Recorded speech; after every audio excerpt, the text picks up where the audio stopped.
Everyone, চলো দেখো এখন শীতকালের আজকে হচ্ছে কি রান্না হচ্ছে। শীতকালে রান্না তো এখনো কিছু হয়নি আপাতত, শুধু একটা হচ্ছে পাঁচমিশালি সবজি, নানান রকমের সবজি দিয়ে। শীতকাল মানেই তো নানান রকম সবজি।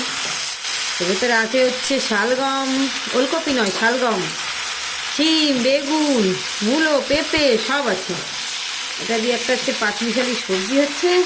আর দেখবে আজকে মা সকালবেলা হাঁটতে গিয়ে একজনের বাগান থেকে কি নিয়ে এসছে।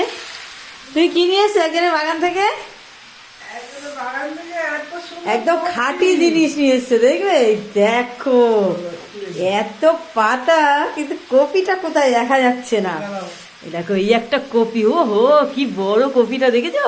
দাঁড়াও, এইটা দেখো, রে বাবা, এগুলো কিন্তু একদম বিনা সারের কপি। যে আমাদের বাড়িতে দুধ দেয় তার বাগান কি, তার বাগানে কি কি চাষ করেছে গো? পালং শাক, লাল শাক, ওলকপি, বেগুন, উচ্ছে, ফুলকপি। তাহলে যাবো দেখি একদিন, গিয়ে পুরো বাগানটাকে ভিডিও করে আর সব তুলে নিয়ে আসবো। দেখো আজকে মা গেছে, এই দেখো এই টমেটো গুলো দিয়ে দিয়েছে। দেখো কত টমেটো তুলে দিয়েছে, কাঁচা কাঁচা কাঁচা টমেটো দিয়ে দিয়েছে। সাথে দেখো কত ফুলকপি, দেখেছি পাতাটা দেখো না একদম। কাটো কাটো, বেঁধে দিয়েছে যেন টেনে আনতে পারে, তাই